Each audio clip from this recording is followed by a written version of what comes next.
So close.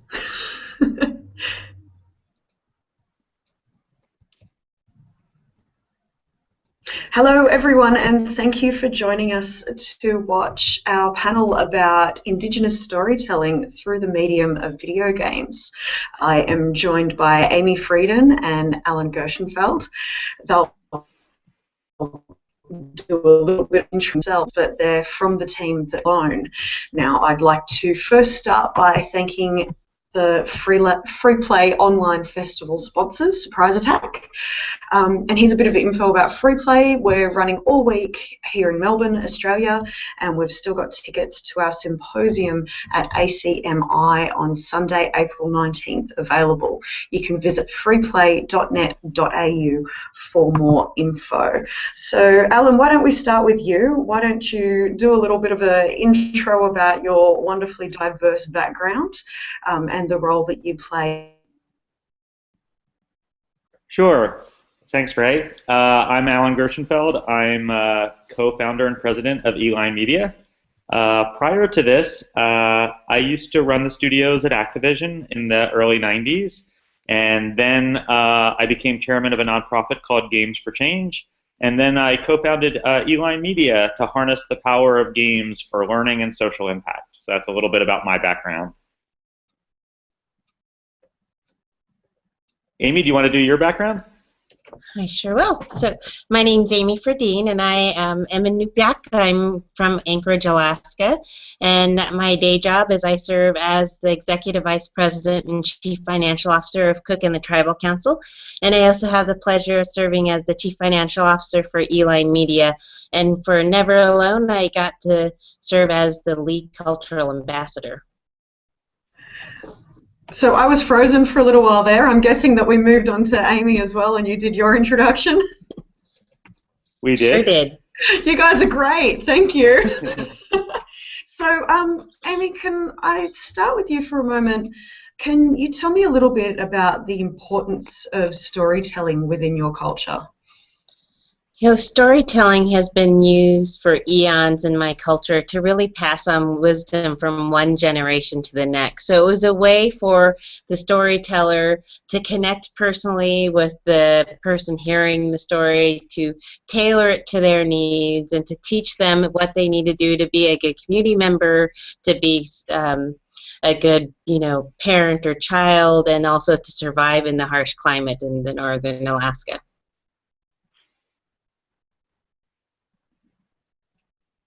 Did we lose? I think we may have lost Ray. I think one of the most amazing things about storytelling in Alaska is that every storyteller kind of takes a story and puts their own spin on it, and this is just like storytelling in other cultures, but really it's used as a way to personalize it. And so oftentimes a person may hear a story and then they may take it back to their home village, and then they may see that maybe the young child sitting next to them needs to hear the story, maybe for a different reason than what they heard it for, and they'll pass on a slightly different message but the same storyline in the story. And I think one of the things that was really fun about this project is that we really set out with the goal in mind to take storytelling to a new medium with Eline Media and making a video game about it. And Alan, I don't know if you want to talk a little bit about the first time we called you? Sure. So it was interesting because at Eline Media we had been focused a little bit more on game-based learning and curriculum. We had wanted to do something more in the consumer space, but we hadn't found the right partners or the right projects. And we got a call out of the blue from the Cook Inlet Tribal Council saying that they were interested in exploring the idea of doing a video game around their culture. And we were fascinated by it. They invited us up to Alaska. It was the middle of winter, and we went up there, and it was we spent 2 days. Honestly, the first day, we wanted to be very clear at how risky the video game business is. I've been in the game business for a long time. I've seen lots of companies come and go. I've seen lots of projects. Some do well, some not do well. So we sort of provided an overview of the game industry and then kind of the emerging impact game sector. And it was interesting. We found we had a real shared set of values. Our leadership team was all men. Their leadership team was all women, which was kind of interesting. And instead of just jumping in and deciding to make a game, we decided to do a little bit of research together to see if there really was an opportunity. And it turned into a 3-month landscape and opportunity analysis where we looked at how Indigenous cultures were represented in a lot of commercial media. We looked at movies, great movies like Whale Rider. We looked at music, things like world music. And we found that there were really strong examples in almost every medium but video games. And yet we also saw the emergence of a vibrant independent game sector. Great games like Limbo, Braid, Minecraft, Journey. And we felt like, hey, there really is an opportunity here. And we pretty much said, well, what if we're going to do this, we have to do this in an inclusive way. And we built a team from scratch. On the game development side, we built a studio from scratch to explore this game thesis. And Amy, you can describe a little bit the team that you put together and how we merged them through the inclusive development process. Yeah, and I think what was really amazing was the fact that you guys were willing to work with a group of people who had no experience in the video game industry. So one of the things we knew is that we had to be open to learning about kind of the video game culture and what made a great game. But at the same time, we had to make sure we invited the right people to the table from our region. And so over the course of the project, we involved nearly 40 community members, anywhere from Juneau, Alaska, all the way up to northern Alaska and Barrow, Alaska. And we included in the initial meetings youth and elders and artists and storytellers. And then as we got into the development of the game, we actually had a storyteller on staff with Eline to help them with the development and the ideas around the game. And then we connected them with community members to kind of vet some of those harder subjects. And so as we would come across something complex in the video game, such as how to show death, or what does it mean to use a story, and how do you need to ask permission to use the story and modify the story, we made sure that we went out into the community, the Inupiaq community, to really ask those questions and get the feedback. I'm still here. I'm still here. So, Amy, how important was it that the developers worked with the community? Honestly, I was really nervous when we started on this video game project, especially when I heard that the group of the artists, elders, and youth kind of decided on the northernmost part of Alaska and the Inupiaq culture, because that was my culture.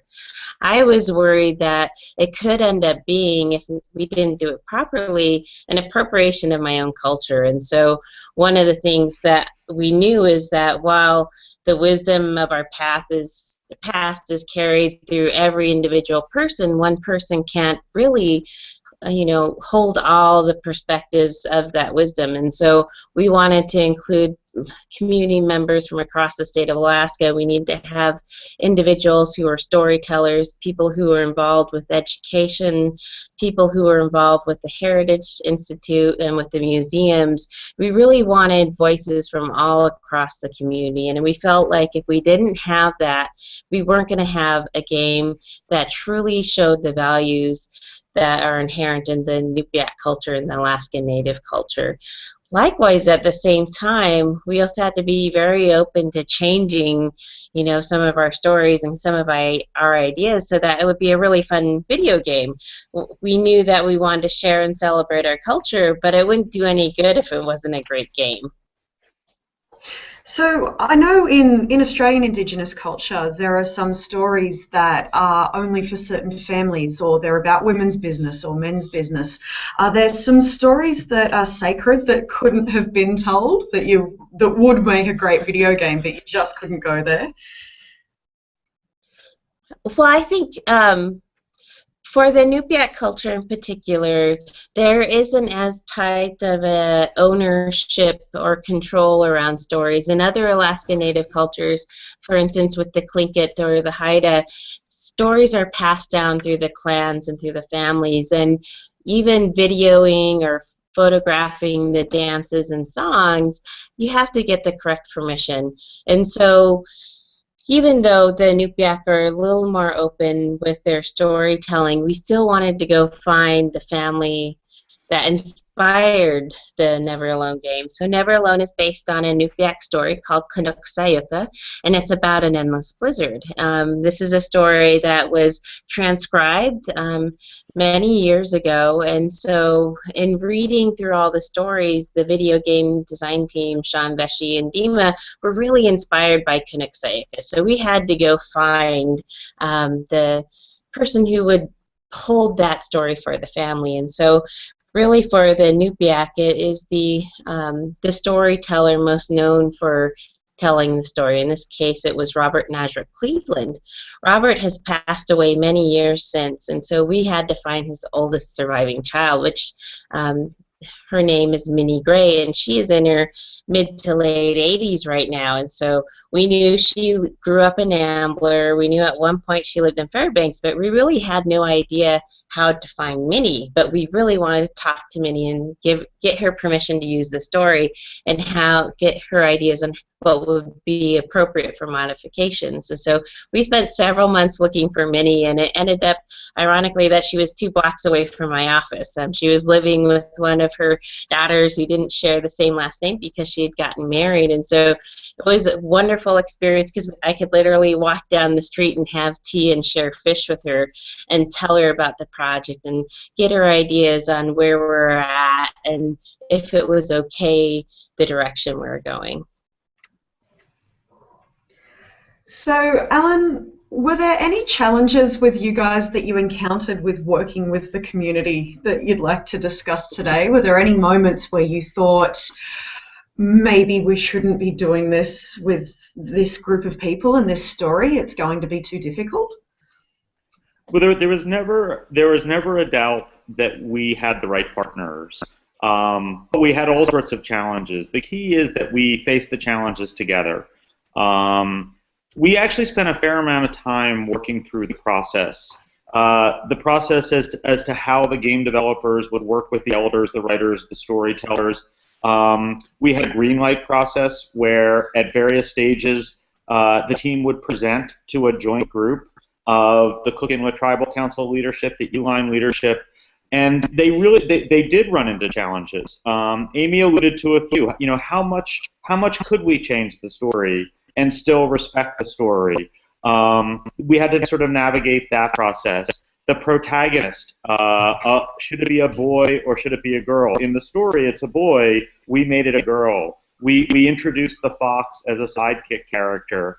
Partially, some of these decisions grew out of the themes. The core themes we tried to reinforce in the gameplay are themes like interdependence, resiliency, survival. So something like interdependence manifests itself in the fact that it's a 2-player co-op game. Interdependence between the girl and the fox. They both have different abilities and they have to work together to succeed and to find the source of the endless blizzard. Interdependence between the real world and the spiritual world. All of these decisions unpacked complexities where often we had to work with Amy and her team to go back to the community and help us navigate the issue of, you know, should it be a boy or a girl? Should it be a fox or a wolf? What does that mean? All of that meant that it was a slower process than would be typical for this game development team because, you know, we had to make right turns and left turns. A really interesting phase early on when we were beginning to design the girl character, before we had the very talented art director Dima Verikova, who ended up joining the team, we worked with a lot of artists we had worked before. Sean Vesey, the lead creative on the project, has a long career in the game industry. He made some big games at Activision. He ran the Tomb Raider franchise for many years. So we had a wealth of concept artists that we've worked with. But the early concept art that we were doing, which, you know, it was beautiful. But when we took it to the community, they said, this isn't us. This is Disney. You know, it's not bad, but it's really not us. And we brought Dima in, and Dima had to spend time with Sean and the team up in Barrow on the Arctic slope.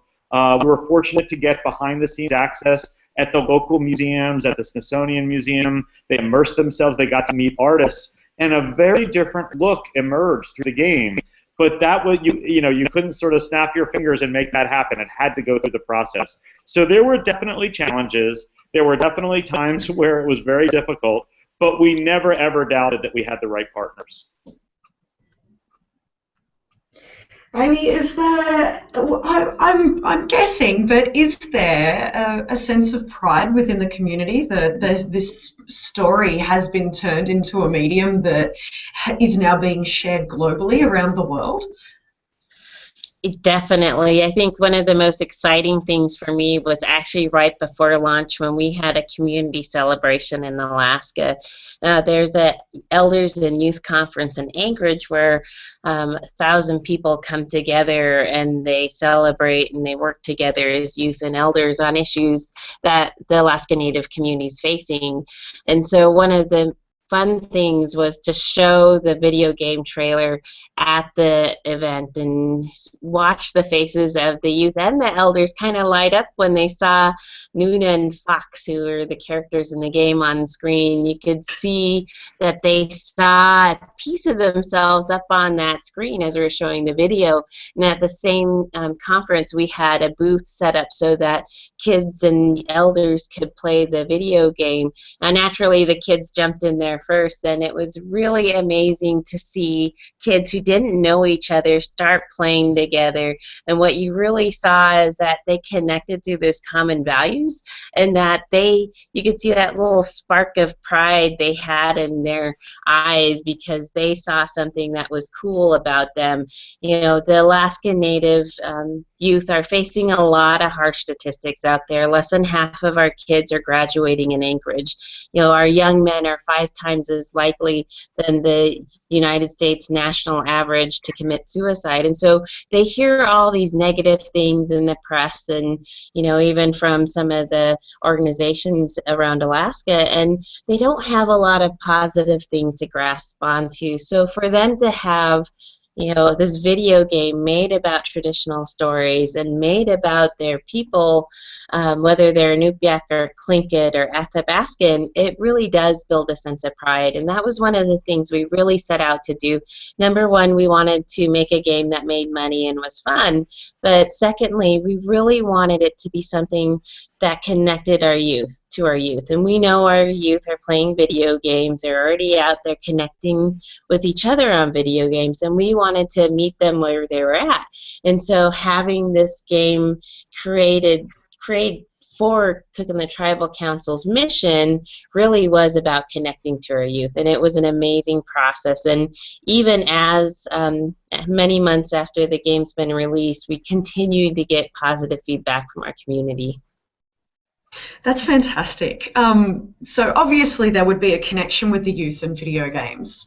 Amongst the older demographic within the community, did they have an opinion about video games prior to this? And has that opinion been altered in any way since Never Alone?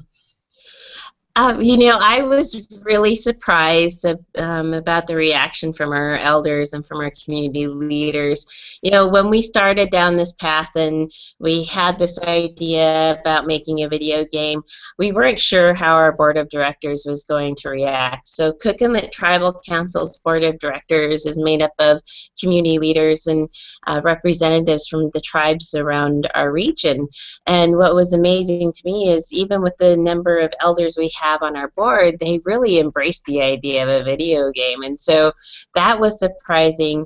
But I think what surprised them was understanding how much time our kids are spending connected to media, to electronics, to games every day. And they knew that if they wanted to pass their stories on and to pass the values on and the lessons they want our youth to learn, they had to start connecting them to them in new and innovative ways, and video games seem to be the natural way to do that.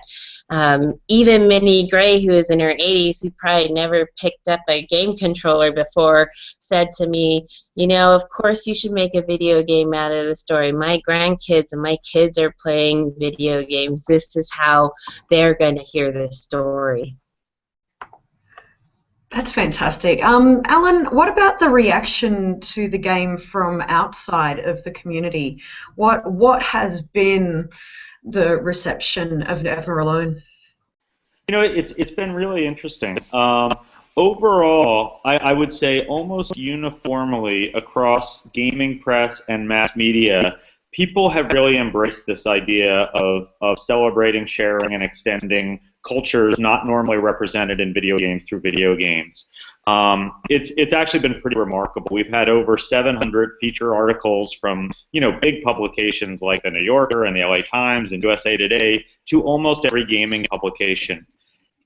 From the gaming press, there was a diversity of reaction. Some folks were had some frustration with the gameplay. For example, the artificial intelligence in a single player mode. There were some issues which the team addressed, and that was frustrating for some players. Others just loved it. We've had over 75 best of 2014 game lists. We've been nominated for pretty much every major award from GDC to DICE. We recently won a BAFTA, British Academy Award. So the game has certainly, it's been discussed, it's been debated, and largely it's been embraced by the gaming press, which obviously meant a lot for the team. That said, we feel like we're just beginning. In many ways, we laid the foundation for this idea of inclusive development, of sharing, celebrating, and extending culture, but we feel like we're just beginning.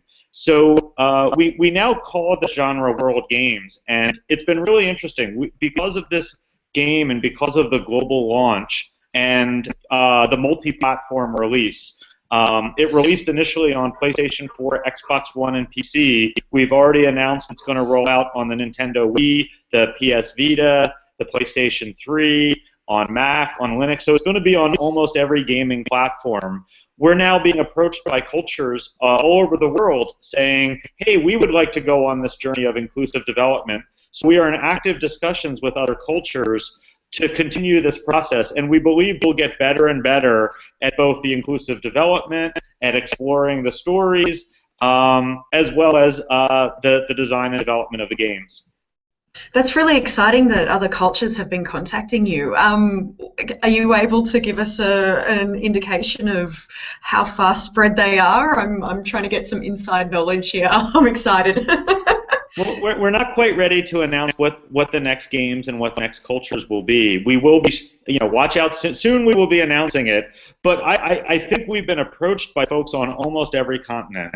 And some discussions are very, very advanced. But this is a real journey. It's not like you can just snap your fingers and make a game like this. We really have to make sure that we have the right partners, the right development team. We're actually studying, how many of these games can we do, because every project is going to go on a journey together. So there will be announcements coming soon. That's fantastic. Will you be looking at other formats for the game other than platformer? Are you allowed to tell me that? Yeah, absolutely. The team is very interested in exploring multiple genres, and I think it will be very exciting to see how different stories, different cultures are represented across different gaming genres. So absolutely. So if there were communities looking to, create the same experience for one of their stories and games, would you recommend they get in touch with you, or are you just swamped?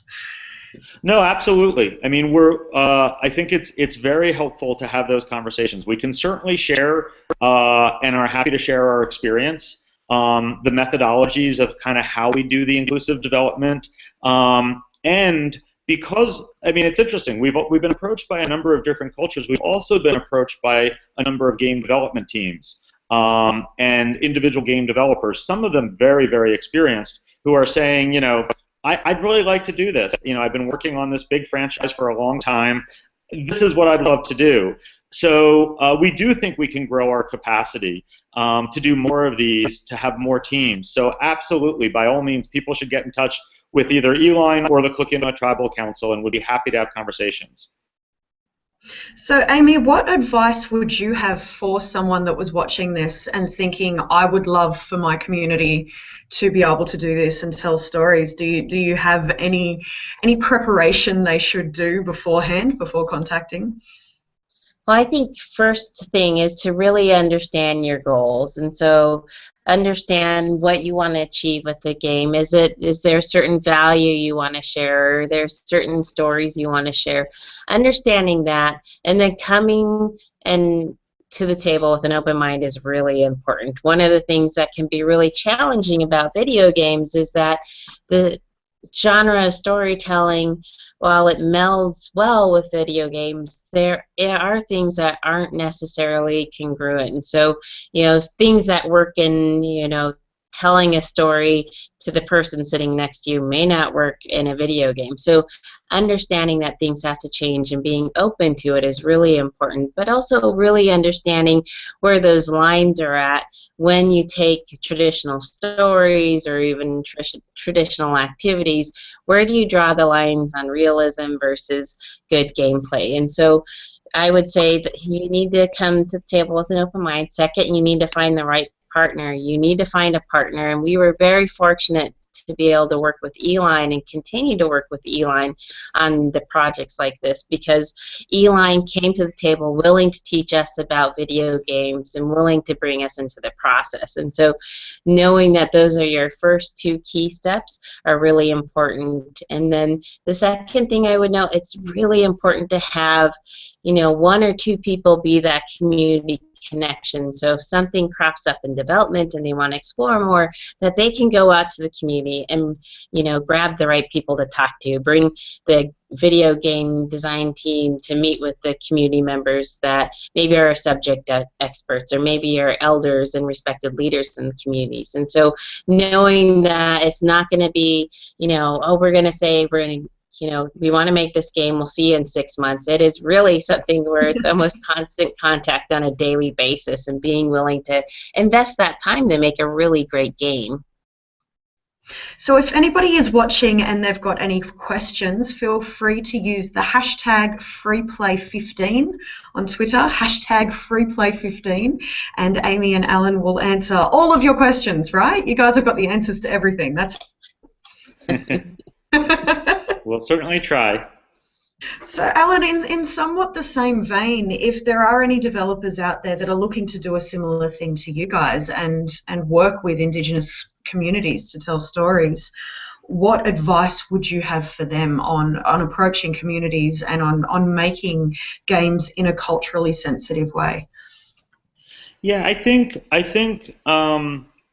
it's important that the game developers and the community can see as much as possible through the process of working together to see the world through each other's eyes. And I think there's a lot of ways to do that. I think you have to spend time in each other's world and community. So, the team probably did 13 trips up to Alaska, some of them for an extended period of time. Really getting to know folks and getting into kind of the rhythm of life as they also kind of research specific things, whether they be art, design, environment. And the team from the Alaska Native team came down and spent time at the game development studio. I mean, we also, although we're a very young culture, there is a culture around video games. And a lot of credit goes to the folks at the Cook Inlet Tribal Council, at the Arctic Slope Regional Council. They really did spend time at the game developer conferences, at PAX, at GDC, at E3, at Gamescom, and it's a culture.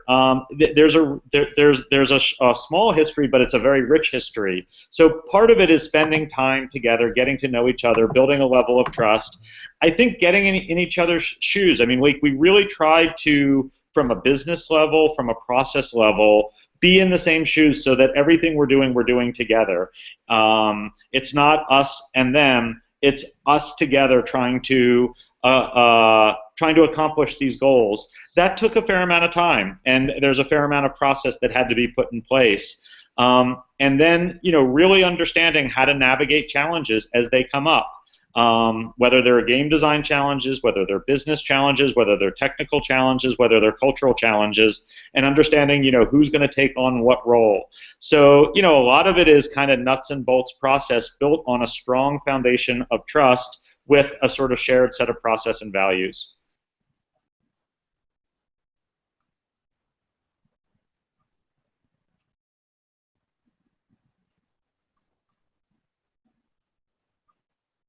Did we lose Ray? I think we might have. Well, I think one of the other exciting things that's come out of this game development process is really that we've seen a lot of feedback in the Alaska community that this is something they want to use in the classrooms. And so we knew we were making this game for a consumer market, and what we found is that it's naturally going into the classrooms at all age levels. We started hearing about it being used in university classes and high school classes, and just this past weekend I had an elementary school teacher ask me how she could do more with the game in her classroom. So what's exciting to me is that there's crossover and that it's inspiring so much, not only in consumer gameplay, but also in the classrooms. So I was muted for a little while, but I'm back now. Sorry about that, guys. Thank you for chatting amongst yourselves. What has been the main kind of... it's difficult to encapsulate it all in just the one thing, but if there's one major lesson that you've both learned from this experience, what would it be?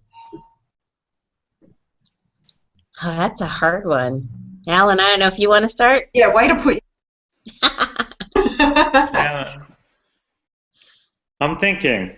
Or a bunch of lessons. I guess for me it would be stamina. That I think we're onto something here. I think we're onto something very powerful, and I don't think it's going to be instantiated in just one game and one release. I think the whole idea of this very rich medium, all of the stories, all of the cultures, all of the ways that it can be explored. I think if we have the stamina and ability to keep doing this, I think remarkable things will emerge. So yeah, I mean, one thing I've learned just in the years that I spent helping to kind of rebuild Activision and Activision Studios was that many of the best game franchises were built over many iterations, over many cycles, because you get better. You get better at understanding the technology. The team works together.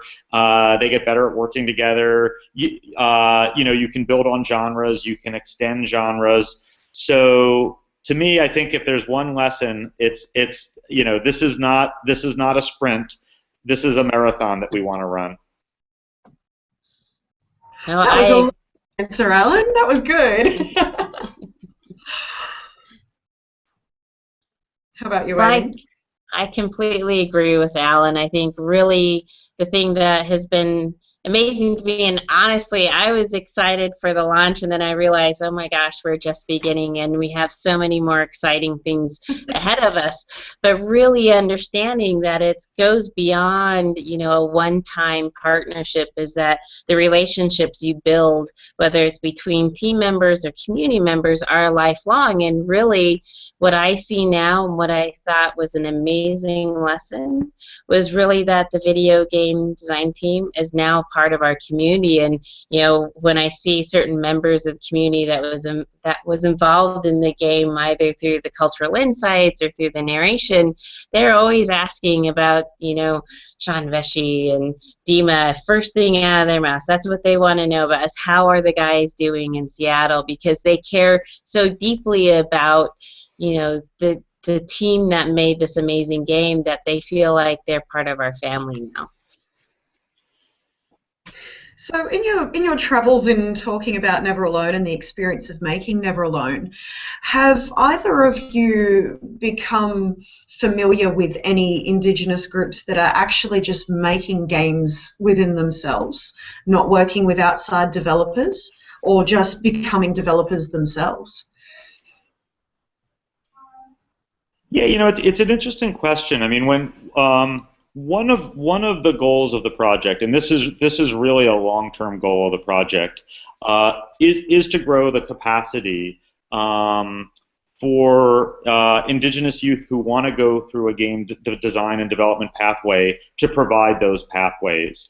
Because ideally, they wouldn't have to work with an existing developer like us. They would be developing the games within their own community. But I think that capacity has to be nurtured and grown.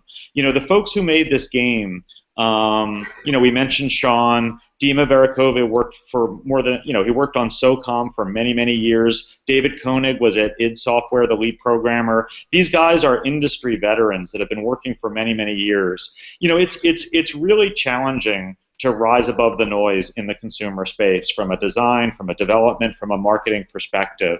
And it was very important that this game reach a global audience, that we get millions of downloads, that people are playing the game and experiencing it with it.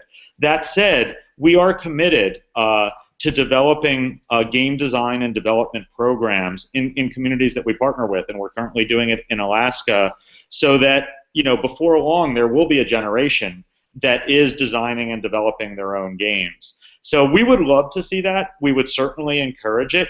It's not a conflict to your interest, Alan? No, no. I mean, the thing is, there's so many cultures, there's so many stories, there's so, this is one where, a rising tide rises all the ships. So I would say we would be very disappointed if we can't couple what we do with more and more development programs, internship opportunities, and we would be very, very excited. I mean, we would be interested as a publisher to publish games that we don't develop. Because, I mean, one thing we have developed is very close relationships with Valve, who runs the Steam service, with Xbox and XBLA, with PlayStation and PlayStation Network, with the Google, the App Stores, the Apple App Store, the new emerging platforms that are coming, whether it's the VR systems and the other systems.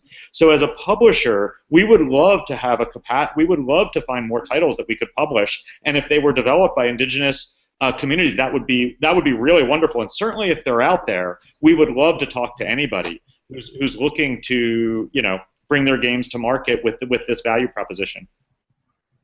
So we've had a comment on Twitter. They just wanted to send a message through to you guys. Thank you for this beautiful game. You inspired me to write my honours thesis on Indigenous culture in video games.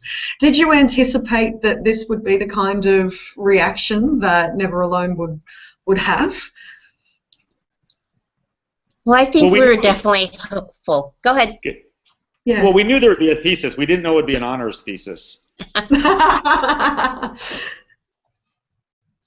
ahead, Amy. Well, I was going to say definitely we were hoping for that type of response, because what we know is that if people are inspired by Never Alone, there are going to be more games like Never Alone out there. And of course, we want to be developing, we want to be publishing games like this. But the more that these games become more common, I think the better it is for all of the traditional and the Indigenous cultures around the world. So we've got a question. What do you guys see as the best way to make this kind of collaboration more common, or to get more stories out in this way?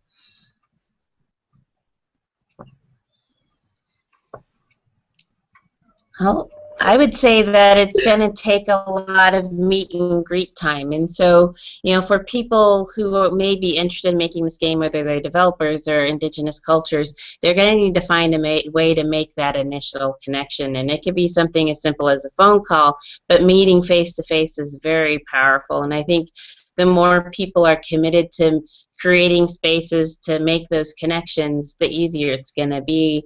But I know, Alan, you probably have some ideas around this too.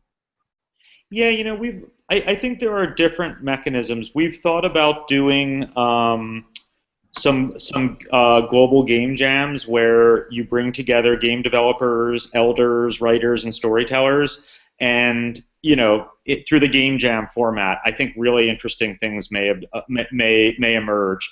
I think the idea of doing game design and development programs around the World Games thesis, where folks are designing games in collaboration through college programs, through indie programs, through high schools, even down to junior high school, because there's great game development tools out there at all ages.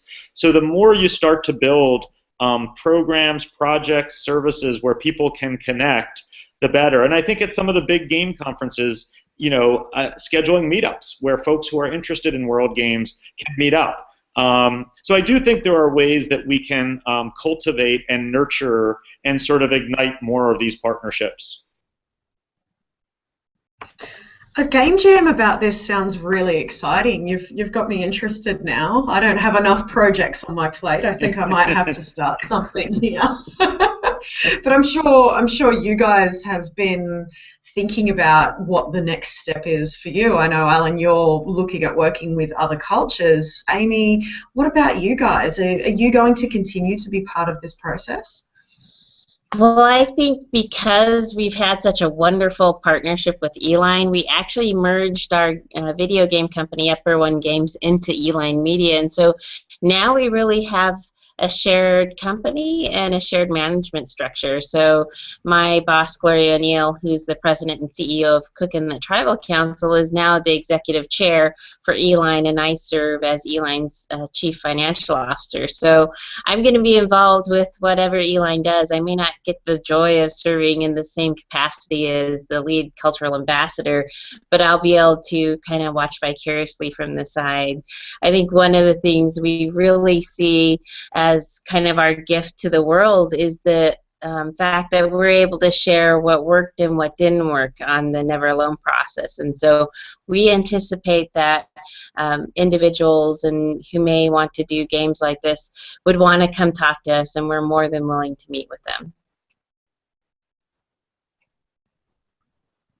I think we may have lost Ray again, but it was very interesting. What started as a 2-day consulting engagement where the Cook and the Tribal Council invited us up to Alaska has now resulted in a merger where we are one organization. So when I mention that we are speaking with other cultures, I really mean we. I mean, we, as Amy mentioned, Gloria is our executive chairman.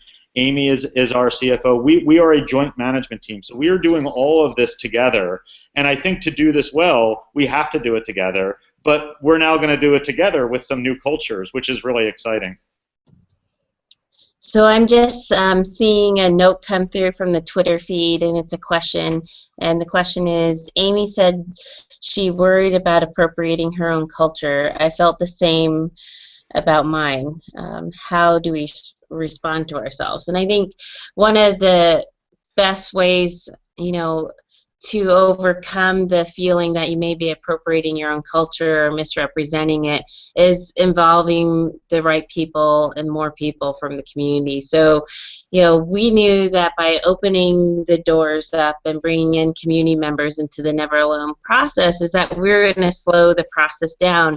But what we knew is that the game would be that much more amazing for it. And we knew that we risked, honestly, coming across with having a game that didn't represent every single community member's perspective, which is okay because you can't do that in every single medium you use. But with Never Alone, we involved enough people in different areas that it really did feel like we got a well-rounded representation of our traditional values. And one of the things we really hung on was that this wasn't about, telling a story. It was about bringing the inspiration behind Canuck Sayaka to the video game. It was about bringing the value of interdependence to the world and showing how important it is to Alaska Native people. So bearing in mind those overarching goals, we were really able to step back and at every step of the process, feel like we were doing good by the Inupiaq culture and by the Alaska Native people. I got booted, but I'm back again. Amy, did you happen to answer the question that we saw in the chat bar over there? I just answered the first one, and I see a few more coming back. So. Fantastic. So yeah, I guess I'll try the next one. Somebody asked on the Twitter feed, did you ever try to incorporate the cultural insights part of the game into gameplay rather than just optional video clips? It's a great question, and there was much debate around the cultural insights. Originally, we shot all of that video. We actually shot about 40 hours of video as research, so that the team, when they would come back from Barrow, would be able to really study these video interviews. As we looked at the video interviews, they were amazing. I mean, they really provided a window into the culture. And we actually had a lot of debate because, there's a lot of history of video as a linear medium not working in the interactive medium of games. And so, initially there was hesitancy. Do we want to mix media in this way? And so there was a lot of debate about that. And what we ultimately concluded is there's something very powerful about the medium of video in terms of actually seeing the elders and the writers talking, seeing their environment, providing context for things like the sky people and the little people in the game, that the nature of a puzzle platform game, there was just no way we could get the richness of the context of everything that we were exploring. And we just found these videos to be fascinating. So we cut them up into 26 short videos. We chose to make it optional because if people are in the rhythm of playing the game, we didn't want to stop them and make them watch a video. But if they wanted to explore deeper, this was a way to do that. And honestly, we were really worried that the gaming press was going to crucify us for putting videos in a puzzle platform game. But largely, people responded very well because I think it was optional. I think we worked hard to make them rich and interesting. That said, if there was a way to capture that inherent in the game mechanics and the gameplay, we would certainly love to do that. And I think it's absolutely something we're going to explore moving forward. That said, we don't want to rule out the mix of media if it's effective. Fantastic. All right, so we've got another question from Twitter. How do you respond to conflicting elder voices? I can imagine that would have been something that came up definitely during this process. It definitely came up, and I think one of the lessons we learned is that we have to approach these hard kind of discussions like we're talking with family members. So, if elders aren't agreeing with each other, it's often because they're like family, and so you have to talk through the issues and really understand what's at the core of their concerns. And so we came up on issues where certain community members, even on things as simple as pronunciation of Inupiaq words or the right translation, where there'd be disagreement between a couple of translators. And what we'd have to do is really talk through what their concerns were, and then really we defaulted to the one that was the most respective kind of translation or kind of use of a mechanic in a game, so that we weren't really offending people. We weren't making everyone completely happy all the time, but first and foremost, we wanted to make sure we weren't disrespecting a particular elder or value. And so you're never going to get past those kind of family disputes, and it's okay, because those type of tough conversations actually brought a lot of richness to the game development. And we tried to be as transparent as possible. So we would often go up and together with Amy and the team, we would explain the decision. I mean, sometimes the decision was, hey, we think this will make it a more fun game. It's a little bit different than what you suggested. And we took the time to explain and walk through the logic of the process. And I think people began over time to trust the fact that decisions would go in different ways. There's no way we were going to make everybody happy, but we were going to be honest, transparent about the process that we went through to get to the decisions. So we've got one more question. All cultures play. So can you talk a little bit about play and games in the community that you worked with, and any influences or presence of that in Never Alone? Play is something that is universal. Is there a particular way that we play in your culture, Amy, that was reflected within the game? Yeah, and I think that was actually what started this whole process. We were talking about what our youth connected to naturally, and we have these traditional games, and we called them Native Youth Olympics, or NYO for short. And these were traditional games that were used across Alaska to really teach survival and hunting skills. And so these have been passed on for eons, and there would actually, be a way to teach kids how to jump from ice floe to ice floe, or to maybe signal another hunter without disturbing the caribou herd. But what that ended up being was a way to really, show and grow those traditional skills. And so for us, when we were sitting around the lunch table one day saying, what are we going to do for our investment? How are we going to make something amazing? We thought about games, and it naturally transferred to video games. One of our first, ideas was, could we do like a Wii game on some of the traditional games? And we figured we probably would end up destroying a lot of TVs because it requires a lot of kicking and jumping and stuff. So it wasn't necessarily the right particular idea, but we knew, because we have valued games as a way to teach for a long time, that this is going to be a natural extension of how we bring wisdom to the next generation. That's really exciting as well, though, isn't it? Like seeing how things evolve. So do you guys, I'm not sure that we've got any more tweet questions. If anyone does have any last minute questions they'd like to ask, just jump on Twitter and hashtag FreePlay15. While we're waiting to see if anything else comes through, is there any current projects that you are working on that you do have the capacity to and would like to plug?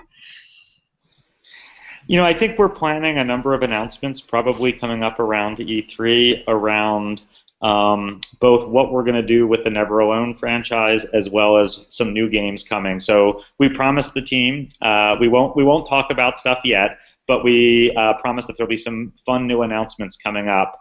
So I would watch out for that. Will do. Anything from yourself, Amy, or you're very much in the same boat? Very much in the same boat. Yeah. Oh, you guys! But here, I will make one suggestion. We're up for I think we're up for an award at the upcoming Games for Change conference in New York next week. Yeah. And I think with Mashable, the Games for Change has a voting mechanism around the awards, so you can check that out. It's a great conference, by the way. If folks are interested in social impact games, it's a really wonderful conference in New York. Yeah, so Games for Change, that is it, Alan? Yeah, if you go to the Games for Change website, you can see it's a couple-day festival. They co-locate with the Tribeca Film Festival in New York, and there's lots of great programs, lots of great events, and I think we're up for 2 awards there, so that's kind of exciting. That's fantastic. That is really exciting. Anyone watching, if you are interested in making games about your culture, about your community, about your stories, feel free to check out what Amy and Alan have been doing with Never Alone. Feel free to get in touch with me and I'll help direct you to the right place, or contact the people at Free Play. They will also have some information. And I'm sure even after this, if there are any questions that you have, you can pop them down in the comments here on YouTube, or just tweet them through to us. It's something that I particularly love talking about. If you're an Indigenous developer out there that is making your own game, tell me about it. I want to hear about it. I want to write about it, and I want to talk to you about it. So thank you, Amy and Alan, so much for joining us. It's been absolutely incredible. Now, where can people reach you guys on Twitter in particular? I think the best way to get us is actually through neveralonegame.com. Okay. We read everything that comes in there. We respond to everybody. So that's probably the most efficient way to make sure it goes to the whole Never Alone community. All right, so neveralonegame.com is how you would get in touch with Amy and Alan to ask them questions. You can reach me at Twitter at miss_RayJ, and chuck the hashtag FreePlay15 on anything related to this, and it will come up with the Free Play guys as well. So thank you very much for watching, everyone at home, and thank you again, Amy and Alan, for joining us. It's been an absolutely fantastic chat. Thanks, Ray. Great to see you again. It is. It's lovely to see you. Thank you. Good night.